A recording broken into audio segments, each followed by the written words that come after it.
Everybody, it is once again Monday morning, 10 o'clock, same place, same time. We're here with the Dutch Mentor. Hi, I'm Walter. And it is our Monday morning chat about leadership. We had Andy scheduled for today, and we're all super excited to hear about his journey. But of course, we work in a very dynamic world of healthcare. You never know what's going to happen next. And he had an emergency he had to take care of this morning, preventing him from being here today. However, he is committed to coming back in the first or second week of October, at which time we will continue our conversation at that time.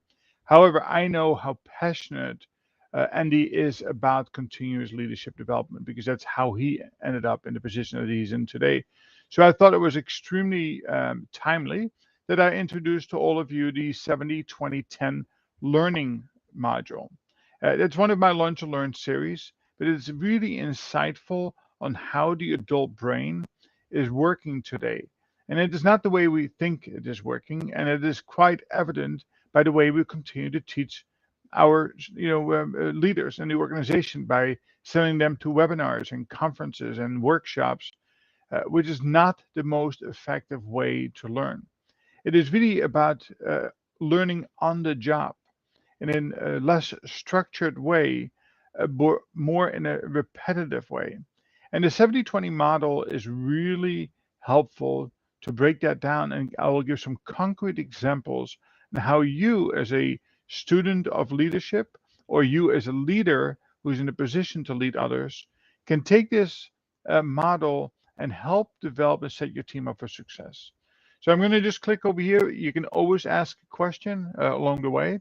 If you would like to book a free consult, by all means, go to my website and be more than happy to help you at that time. So let's get the ball rolling over here. Let's see if we can get this onto the next slide, and we will, of course, that is. There we go. So the 70-20-10 framework is a learning and development reference model. And that wasn't just come up by, listen, somebody woke up on the right side of the bed and said, listen, this is the better way to go. But it really was well thought out and done, completed through deep research. And I'll talk about that in a few minutes. But the model is really about understanding that we are much better off by learning in an experimental way, by learning on the job while being supported by internal and external coaching and mentorship.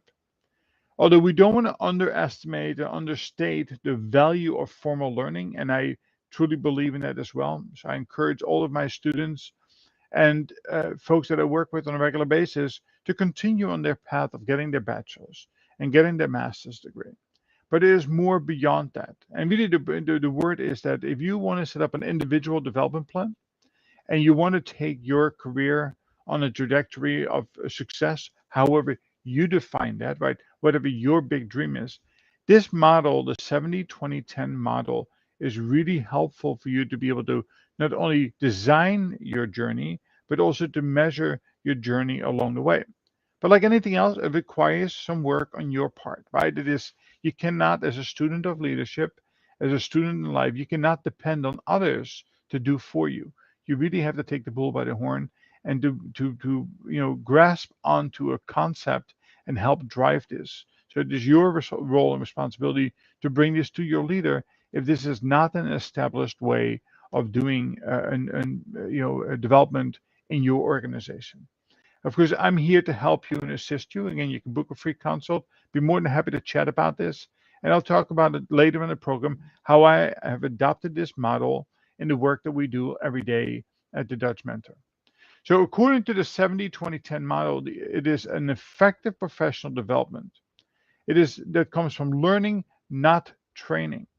Meaning that if you go to a workshop, and trust me, I love going to workshop because it's a real big social event. Right? We come together with a large group of people you might not always see, and suddenly we tend to be running past each other or going to meetings where chatter is limited. So from a bonding perspective, a workshop is fine. That's a great training opportunity. But from a learning retention perspective, it is not a great way. We know that we can invest tens of thousands of dollars. And I participated in $50,000 workshops who were phenomenal in the moment. By Monday morning, 70, 80, 90% of that learning was lost, was gone. And if you did a post-workshop interview, you'll find that people would hang on to one or two key words or buzzwords. And they might translate that into the conversations that they have with their folks. But even putting those into action is very difficult because there is no follow-up to that. Doing a workshop 4 times a year, is just not an effective way of learning for adults. It is more, but as in paramedic always say, it's a drip rate, right? We want to keep it within that therapeutic index. Drip, drip, drip. We want to be consistent about how we provide learning opportunities. And the 70-20-10 model has been proven to be highly effective at that, right? And that came from the Center of Creative Leadership. So 70% of what we learn comes from a job-related experience. So if your desire is to go up 2 or 3 levels from where you are today, you can look up and wish you're going to be there. Or you can take an action and work collaboratively with your peers and with your bosses to see if you can get on-the-job experience in the current role. 20% is about developmental of relationships. We know that as you continue to climb that career ladder, more and more of those positions are likely to be gained not by applying, but through your network, right? By having internal and external coaches and mentors. Think about it. There is not a single star athlete, I don't care what sport you talk about, that has gotten to the top without help, right? Coaching and mentorship is a requirement. It's a worthy investment into your future, certainly of time and certainly of money at times. And then 10% comes from formal learning and coursework. And we'll talk a little bit more about that and give you concrete examples of that. So let's cover here the 70% on the job related experience. What can you do, right? You can add new responsibilities to your current list. We can expand decision-making authorities, or what I call it is modeling.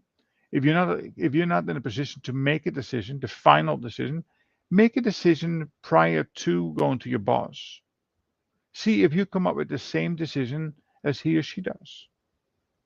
Right? Work to build trust and competency that allows you to expand this decision-making authority, right? Shifting the authority from the owner to the performer.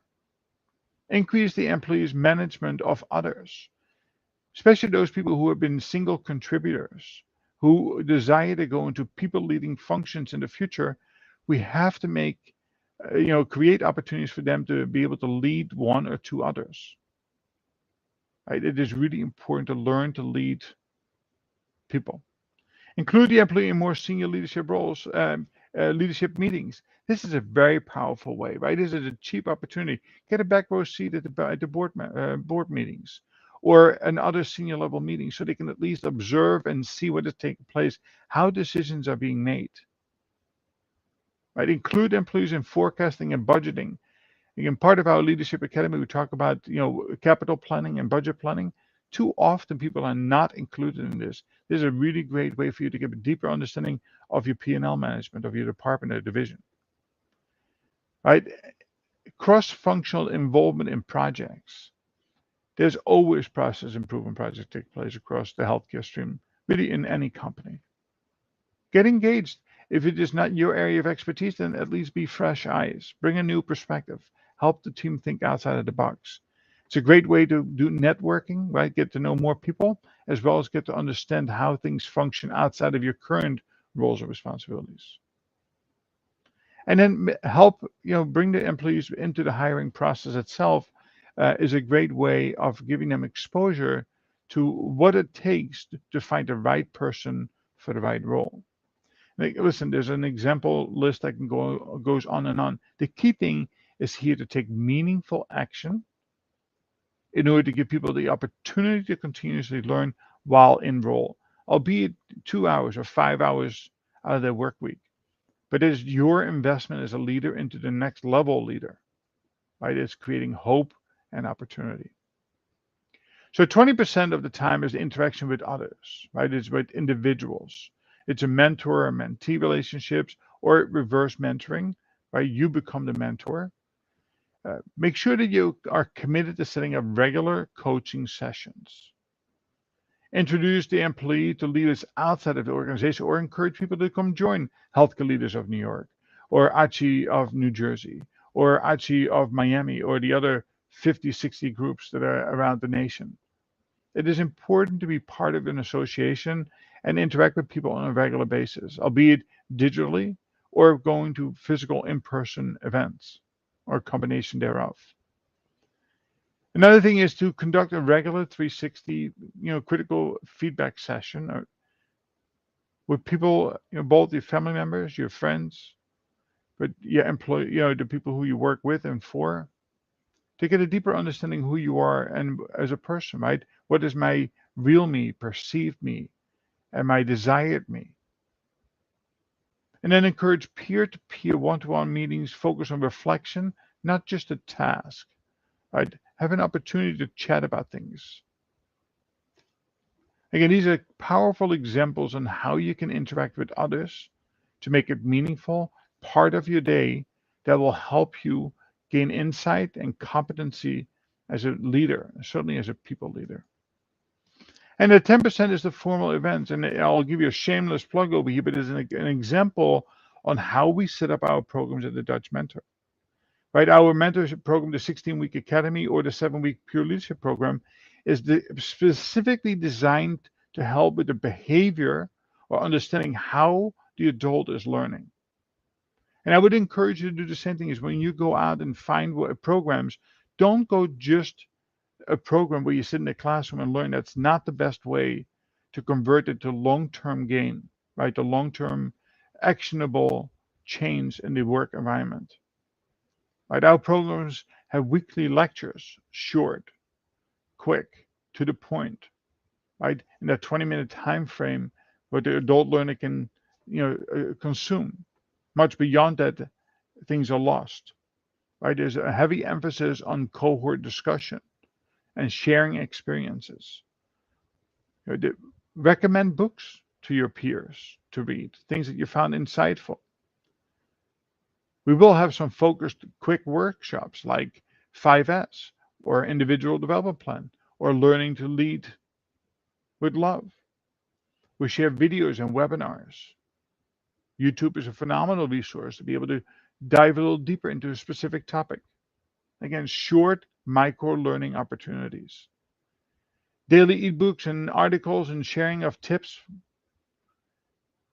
Of course, we have our weekly Monday morning chat about leadership. And then we have group meetings focused on business-related topics, or what we call is a peer networking group itself. Again, these are very, instrumental parts of formal education. Now, if you're still working your bachelor's, that could be your bachelor's. That could be your master's. But once you come out of that and you set yourself up for future success, it is very important to put things into action. And I find myself, that's where some of these formal programs like MBAs, MPHs, MBAs, MHAs come up short. Right? It is very good theory-based learning, but not practical-based learning. Again, our programs are designed exactly to convert that theory into practicum, to develop new habits and behaviors. So think about that for yourself when you design your plan on how you can optimize that by making sure that whatever you do is not another training session, but it is a deep learning session with meaningful metrics, measurable tasks that will help you drive change and performance. So what are the benefits of the 70-20-10? Well, it empowers the people to take care of their learning. Right? Again, as a leader, it's our responsibility to create hope and opportunity. This is a very good vehicle to do so. It encourages the sharing of learning and experiences. There's no more powerful way than having great discussion and sharing experiences, learning to relate to each other. Right? Recognize the role everybody can play in improving performance. Right? To make a puzzle, each one of you needs to bring that puzzle piece to the table. We need to draw on each other's strengths in order to make the best, drive the best outcomes for whoever your client is or your customer is. Allows people to learn in a way that works for them. So it is highly adjustable. It's individualized. Right? It is what works for you. Right? We're not a cookie cutter, right? We're all very different from each other. It broadens the people's view of what learning is. It improves the development planning, right? That IDP, the individual development plan, is not just a menu. It is really individualized to what it is that you need in the moment. What is it that you need to do to reach your big dream? And it moves the thinking forward, right? What can I do now? It's a little bit from JFK too, right? They said, you don't ask what the country can do for you, but ask what you can do for your country. An individual development plan using the 70-20-10 technique is not about waiting for them to do it to you. If you're a student of leadership and you have a big goal of becoming a healthcare executive, an executive in a startup company, or IT or engineering, don't wait for it to come to you. This is an opportunity for you to, take the bull by the horn and go after it. What can I do now? Right? How can I learn on the job? How can I learn from a coach and a mentor? How can I, what program should I join to improve my skills, knowledge, and abilities and my competencies? Right? But as leaders, this really helps develop a learning culture. And it's one of my pickles is that I've said a long time is that Joint Commission requires us to do annual performance evaluations. And that's exactly what they have become.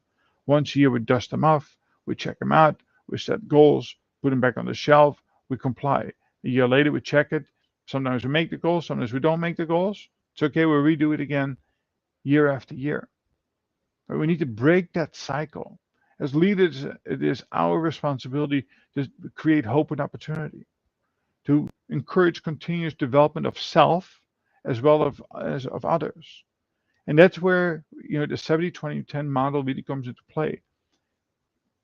I've utilized this model for over 10 years and it was highly successful and people felt greatly engaged by this.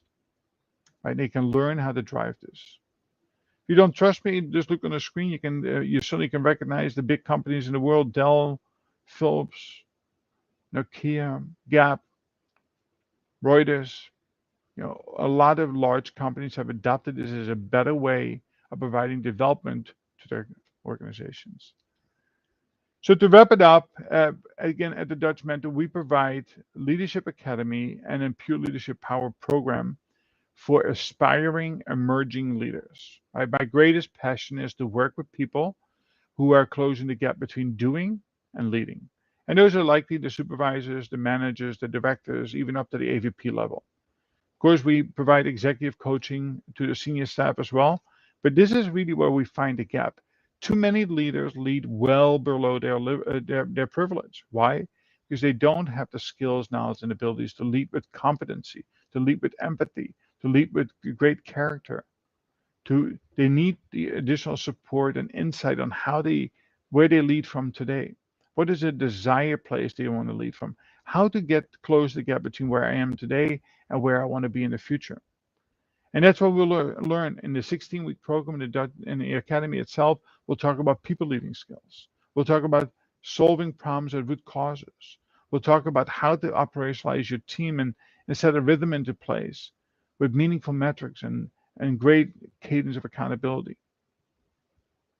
Again, a 16-week investment is made for the simple fact that it takes time to develop these deep habits and behaviors. All of it is supported by weekly one-to-one coaching, right? That's 70-20-10. Everything you learn goes immediately into experimental learning on the job, supported by the coaching, and then some formal structured learning on a weekly basis. Our second program, the shorter of the two programs, is a 6-week or really a 7-week program, because on the 7th week, you have an opportunity to do an executive presentation, is focused just on the people leading skills. Right? It is same as the first 6 weeks of the academy. Both are very powerful ways to get started. To take that first initiative and take that step. As executive leaders, I would encourage you to do this with your team. Sign them up. Give them hope and opportunity. Develop their skills, knowledge, and abilities. And it really will help you drive performance in the organization itself.